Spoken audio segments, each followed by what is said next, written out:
ఈరోజు నేను గన్నవరంకి రావడానికి ముఖ్య కారణం నా కడుపు బాధ, నా కడుపులో ఉన్న ఆవేదన కక్కడానికి ఇక్కడ రావడం జరిగింది.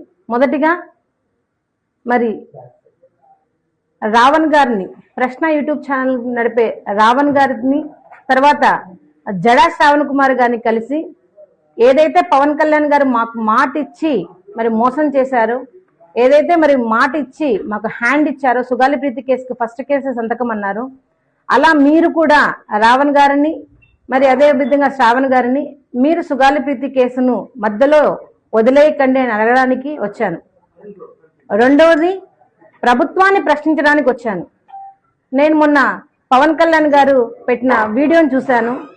మరి దాంట్లో క్లియర్ కట్ గా పవన్ కళ్యాణ్ గారు ప్రశ్నించండి, విమర్శించండి, మాకు మర్యాద ఇచ్చి మాట్లాడండి అని చెప్పడం జరిగింది. మేము గత 2 సంవత్సరాల నుంచి కూడా మరి డిప్యూటీ సీఎం అయిన తర్వాత పవన్ కళ్యాణ్ గారిని మర్యాదగానే మేము మాట్లాడుతున్నాం, మర్యాదగానే ప్రశ్నిస్తున్నాం, మర్యాదగానే ఈ కూటమి ప్రభుత్వాన్ని ఎదిరిస్తున్నాం. కానీ ఇప్పటి వరకు కూడా ఏ స్పందన లేని ఈ కూటమి ప్రభుత్వం, ఒకవేళ నిజంగా స్పందన ఉండింటే మరి నా సుగాలి ప్రీతికి న్యాయం జరిగేది. కానీ ఇప్పటి వరకు కూడా సుగాలి ప్రీతి కేసులో ఎటువంటి పురోగతి లేదనేది ప్రజలందరికీ కూడా తెలుసు. ఇంకొక విషయం ప్రభుత్వాన్ని అడగాలనుకుంటున్నాను. ఈ ప్రశ్న యూట్యూబ్ ఛానల్ రావణ్ గారి మీద ఎన్ని మర్డర్ కేసులు రిజిస్టర్ అయ్యాయి, ఎన్ని మరి రేప్ కేసులు రిజిస్టర్ అయ్యాయి, మరి ఎన్ని కిడ్నాప్ కేసులు రిజిస్టర్ అయ్యాయి చెప్పండి. మీరు గత 5 రోజులుగా పోలీసు యంత్రాంగాన్ని మొత్తము 4 జిల్లాల ఎస్పీల దగ్గర నుంచి 4 జిల్లాల కానిస్టేబుల్ దగ్గర నుంచి దాదాపుగా 500 మంది పోలీసుల యంత్రాంగాన్ని, ప్రభుత్వాలని గజగజ మీరు వణికిస్తూ రాత్రింబగళ్ళు తిండి తిప్పలు లేకుండా మరి రావణ్ గారిని గత 5 రోజులుగా రోజుకొక కేసు, రోజుకొక అరెస్టు, రోజుకొక బెయిల్, ఈ విధంగా మరి 5 రోజుల నుంచి కూడా మీరు చిత్రహింసలకు గురి చేస్తున్నారు. మీరు ఈ ప్రజాధనాన్ని రమారమి మరి ఈ రోజు నాకు వీడియో చూశాను, మరి శ్రావణ్ గారు చెప్పారు దాదాపుగా 50 లక్షల నుంచి ₹1 కోటి వరకు కూడా ఖర్చు పెట్టారు రావణ్ గారిని రిమాండ్ పంపడానికి అని. మరి ఇంత ప్రజా డబ్బుని మీరు దుర్వినియోగం చేయడానికే మిమ్మల్ని మేము పవర్లోకి తీసుకొచ్చాము. పవన్ కళ్యాణ్ గారు మిమ్మల్ని నమ్మి ఓటేసి ప్రజలకు న్యాయం చేస్తారని, సుగాలి ప్రీతి కేసుకి న్యాయం చేస్తారని మీరు మాటిస్తే అవన్నీ నమ్మి జనాలు ఒరే ఒక వికలాంగురాల తరఫున నిలబడ్డారు పవన్ కళ్యాణ్ గారు, మనం ఆయనకి ఒక మంచి స్థానం ఇవ్వాలని ప్రజలు నమ్మి మీకు ఓట్లేసి డిప్యూటీ సీఎం హోదా ఇచ్చారు. ఆ డిప్యూటీ సీఎం హోదా ఇప్పటికి 2 సంవత్సరాలైనా సుగాలి ప్రీతి కేసు ఇంతవరకు కూడా మీరు ఊసేలేదు. మీరు ఏదైతే రావణ్ గారిని ఒక రోజు అరెస్ట్, అదే రోజు బెయిల్, అదే రోజు మళ్ళీ ఇంకొక కేసు, ఇలా చేస్తున్నారు. మరి యంత్రాంగాన్ని అంతా ఉపయోగించి ఇదే యంత్రాంగాన్ని, ఇదే పోలీస్ వ్యవస్థని, ఇదే మరి సుగాలి ప్రీతి ముద్దాయిల మీద మీరు చూపించారా?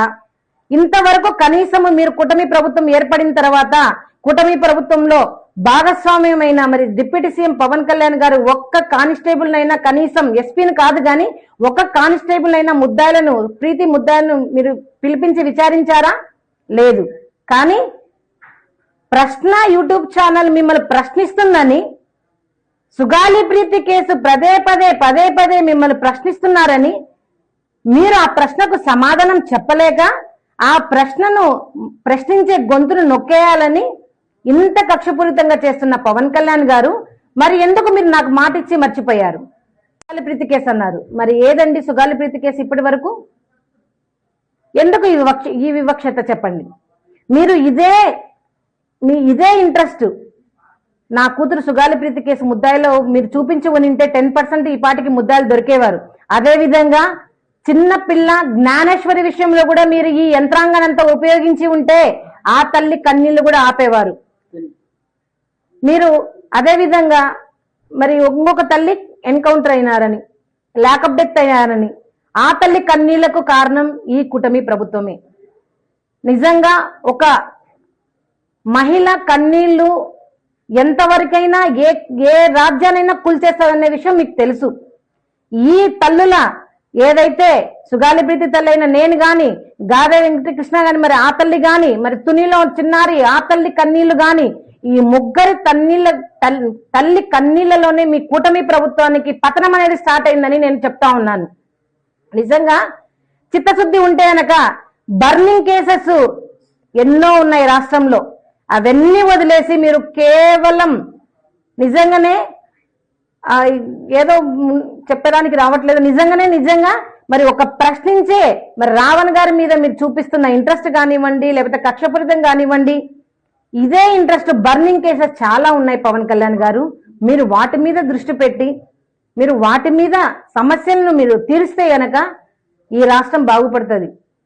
మీరు సుగాలి ప్రీతి కేసుకు వచ్చేలోపు పోలీస్ శాఖ నాది కాదు అంటారు, లా అండ్ ఆర్డర్ నా చేతిలో లేదు అంటారు. మరి లా అండ్ ఆర్డర్ మీ చేతిలో లేనప్పుడు, ఈ పోలీస్ వ్యవస్థ మీ చేతిలో లేనప్పుడు, మరి రావణ్ గారి మీద మీరు ఏ విధంగా మీరు 5 రోజుల నుంచి కక్షపూరితంగా చేస్తున్నారు? వేరే కేసులలో అన్నిట్లో మీకు పవర్ తీసేసుకుంటున్నారు. ఒక్క సుగాలి ప్రీతి కేసుకు వచ్చేలోపు మీ పవర్ ని పక్కన పడేసి నా చేతుల్లో ఏం లేదని చేతులు ఎత్తేసి మీరు కేసుకి ఏం చేయలేనని చెబుతూ మరి మీరు తిరిగి నా మీద మాటల దాడి చేపిస్తున్నారు. మీ జన సైనికులతో, మీ జన వీర మహిళలతో, మరి అదేవిధంగా మీ వెల్ విషెస్ తో, మీ మినిస్టర్లతో, మీ ఎమ్మెల్యేలతో నా వికలాంగర, నా హ్యాండిక్యాప్నెస్ ని, నా బాడీ షేమింగ్ ని, నా కులాన్ని కూడా మీరు ఆఖరికి షేమ్ చేస్తున్నారు, అవహేళన చేస్తున్నారు. నిజంగా చెప్తున్నాను, నిజంగా ఒక హ్యాండిక్యాప్ పోరాటం చేస్తే ఎలా ఉంటుందో, ఒక తల్లి కన్నీటి బాధ ఎలా ఉంటుందో మీరు వచ్చే 2029లో ఎన్నికల్లో చూడండి. నిజంగా పవన్ కళ్యాణ్ గారు మీకు చిత్తశుద్ధి ఉందంటే మరి చంద్రబాబు నాయుడు గారికి చెప్పండి, అయ్యా నేను సుగాలి ప్రీతి వాళ్ళ తల్లికి మాట ఇచ్చాను, ఆ మాట నిలబెట్టుకోకుంటే నన్ను అందరూ రియల్ హీరో అంటారు, నేను రియల్ హీరో కావాలంటే సుగాలి ప్రీతి కేసుకి న్యాయం చేయాలని చెప్పండి. కానీ మీరు అది చెప్పట్లేదు. రావణ్ గారిని అరెస్ట్ చేయాలి, రావణ్ గారిని ఎటువంటి పరిస్థితుల్లో రిమాండ్ చేయాలి, రిమాండ్ చేస్తే గానీ మీకు నిద్ర పట్టేటట్లేరు పవన్ కళ్యాణ్ గారు. సాధించారు కదా, ఈ రోజు మీరు దేశద్రోహం కేసు పెట్టి అన్యాయంగా రావణ్ గారిని మీరు రిమాండ్ చేయబోతున్నారని మాకు తెలిసింది. సాధించారు కదా, ఈ రోజు హ్యాపీగా మీ యంత్రాంగాన్నంతా రెస్ట్ తీసుకోమని చెప్పండి. మీరు కష్టపడింది దీనికే కదా పవన్ కళ్యాణ్ గారు.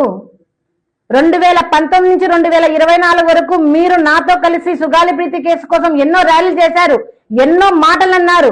ప్రతిపక్షంలో ఉన్నప్పుడు మీరు జగన్మోహన్ రెడ్డి గారిని ఏకవచనంతో ఎన్నో మాటలు మాట్లాడారు. మరి అలా ఆ ప్రభుత్వం, జగన్మోహన్ రెడ్డి గారి ప్రభుత్వం అనుకొని ఉంటే మీ మీద ఎన్ని కేసులు ఉండాలి, మీరు ఎన్నిసార్లు రిమాండ్ పోయి ఉండాలి, నా మీద ఎన్ని కేసులు ఉండాలి, నన్ను ఎన్నిసార్లు రిమాండ్ చేయాలి.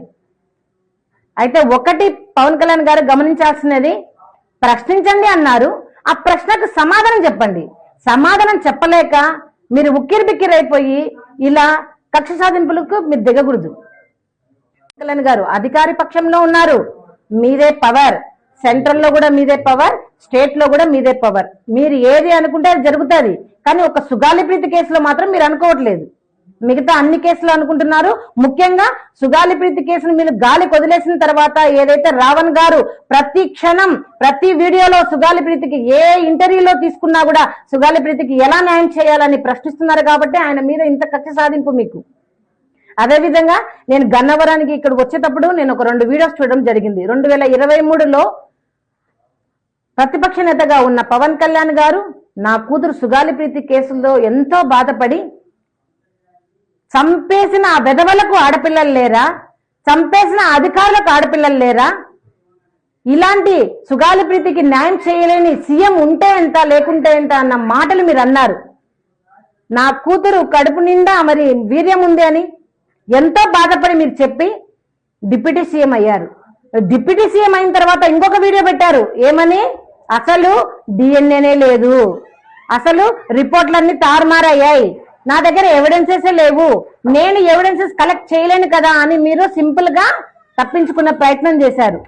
నిజంగా మీ మీద ఈరోజు ఇదిగోండి గన్నవరం పోలీస్ స్టేషన్ లో నేను కంప్లైంట్ ఇస్తున్నాను. మీరు నాకు మాట ఇచ్చారు, 2019 నుంచి 2024 వరకు కూడా మీరు సుగాలి ప్రీతి కేసుకి ఫస్ట్ సంతకం అన్నారు, మాట ఇచ్చారు, మోసం చేశారు. కాబట్టి మీ మీద ఎందుకు చీటింగ్ కేసు పెట్టకూడదు నేను? అదే విధంగా ఆధారం లేకుండా మాట్లాడొద్దు అన్నారు. మరి ఏ ఆధారంతో మీరు నా సుగాలి ప్రీతి కేసు మరి కేసు విషయంలో ఎవిడెన్సెస్ లేవన్నారు? మీకు చూపించిన పోస్ట్ మార్టం రిపోర్ట్ లేదా, మీకు చూపించిన సైటాలజీ రిపోర్ట్ లేదా, మీకు చూపించిన హిస్టోపెథాలజీ రిపోర్ట్ లేదా, మీకు చూపించిన సెంట్రల్ డిఎన్ఏ టెస్ట్ లేదా?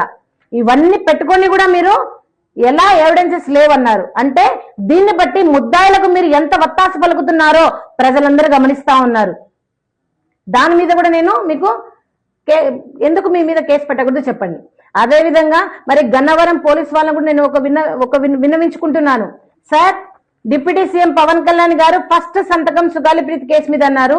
ఆ పెన్ను ఎక్కడో పడిపోయింది, అది కర్నూలులో మరి ముద్దాల ఇంట్లో ఉందో మరి ఎక్కడ పడేసుకున్నారో ఆ పెన్నును దయచేసి మీరు వెతికి మరి పవన్ కళ్యాణ్ గారికి ఇచ్చి ఆ పెన్నుతో నా సుగాలి ప్రీతి కేసు మీద సంతకం పెట్టి నాకు న్యాయం చేయమని నేను డిమాండ్ చేస్తా ఉన్నాను.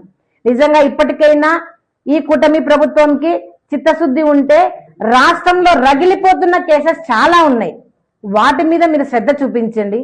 ముఖ్యంగా మీ ప్రభుత్వంలో జరిగిన నా కూతురు సుగాలి ప్రీతి కేసు అన్యాయంని మీరు బయటికి తీయండి, ఆ ముద్దాలకు శిక్షించండి. సార్, తల్లిదండ్రులమైన మేము నా కూతుర్ని పోగొట్టుకుంటే నా కళ్ళ ముందరే ముద్దాయిలు స్వేచ్ఛగా తిరుగుతున్నారు. సార్, మిమ్మల్ని తిట్టిన వాళ్ళైతే కనుక జైల్లో రిమాండ్ లో ఉండాలి, వేరే ఆడపిల్ల మాన ప్రాణాలు తీసేసిన ముద్దాయిలు మాత్రం స్వేచ్ఛగా తిరగాల? ఇదే ఈ కూటమి ప్రభుత్వం కోరుకుంటున్న న్యాయమా చెప్పండి. నిజంగా ఈ కూటమి ప్రభుత్వానికి మరొకసారి నేను చెప్తానని విన్నవించుకుంటున్నాను. దయచేసి మీరు ఏదైతే రావణ్ గారిని అరెస్ట్ చేయాలి, రావణ్ గారిని రిమాండ్ చేయాలి అని చూపిస్తున్న ఈ శ్రద్ధలో ఒక్క 10% నా కూతురుకు జరిగిన అన్యాయం. సార్, 14 సంవత్సరాలు స్కూల్కి వెళ్ళిన నా కూతురు సార్, అన్నిట్లో ఫస్ట్ ర్యాంక్ తెచ్చుకునే నా కూతురు మాన ప్రాణాలు తీసేశారు సార్. ఇట్లా బాధపడితేనే కదా సార్ మీరు నా కూతురికి న్యాయం చేస్తా అన్నారు. ఇక్కడ సార్ న్యాయం ఎక్కడ చెప్పండి? న్యాయం జరుగుతూ ఉంది. అన్యాయం మీద న్యాయం జరుగుతుందా, న్యాయం మీద అన్యాయం జరుగుతుందా చెప్పండి. పవన్ కళ్యాణ్ గారు ఇప్పటికైనా కూడా నేను ఒకటే అడుగుతున్నాను, మీరు చెప్పారు ప్రశ్నించండి ఎదిరించండి అని, నాకు అవి రెండు చేత కాదు, నేను అడుగుతున్నాను. న్యాయం చేస్తా అన్నారు, న్యాయం చేయండి. మీరు ఎప్పుడు న్యాయం చేస్తారు, ఎలా న్యాయం చేస్తారు అనేది మీకు బాగా తెలుసు. కాబట్టి నా కూతురు విషయంలో దయచేసి న్యాయం చేసి ఇప్పటికైనా నా కడుపు కోతను తగ్గించండి. రేపు నెల ఆగస్టు 19 వస్తే నా కూతురు నాకు దూరం అయ్యి కరెక్ట్ గా 10 సంవత్సరాలు అవుతుంది. పవన్ కళ్యాణ్ గారు, మీరు మీ పిల్లలకు 2 రోజులు కనిపించకుండా పోతే మీరెంత బాధపడతారో, 10 సంవత్సరాల నుంచి నా కూతురు నాకు కనిపించకుండా పోతే దానికంటే డబల్ గా నేను బాధపడుతున్నాను. నా కూతురు తిరిగి వస్తుందని నేను ఈ పోరాటం చేయడం లేదు. ఇంకొకరి చేతిలో ఇంకొక సుగాలి ప్రీతి కాకూడదు, ఇంకొకరి చేతిలో ఇంకొక సుగాలి ప్రీతి వాళ్ళ తల్లి బాధ ఇంకెవరికి రాకూడదని చేస్తున్నాను. ఇదే పోరాటం మీరు మెచ్చుకొని నీ పోరాటానికి నేనుంటానమ్మా అని చెప్పి నువ్వే నా హీరో అన్నారు, నీకోసమే పార్టీ పెట్టా అన్నారు. ఇప్పుడు మీరు చేస్తున్న పనులేంటి? నిజంగా ప్రజలందరూ గమనిస్తా ఉన్నారు. దయచేసి ఇప్పటికైనా కూటమి ప్రభుత్వం కానీ, కూటమి ప్రభుత్వంలో భాగస్వామ్యం ఉన్న పవన్ కళ్యాణ్ గారు కానీ నా బాధను, నా ఆవేదను చూసి నాకు న్యాయం చేయండి. నా కేసులో నా సుగాలి ప్రీతికి చంపిన ఆ మానవ హంతకులను మీరు శిక్షించండి చట్ట ప్రకారం.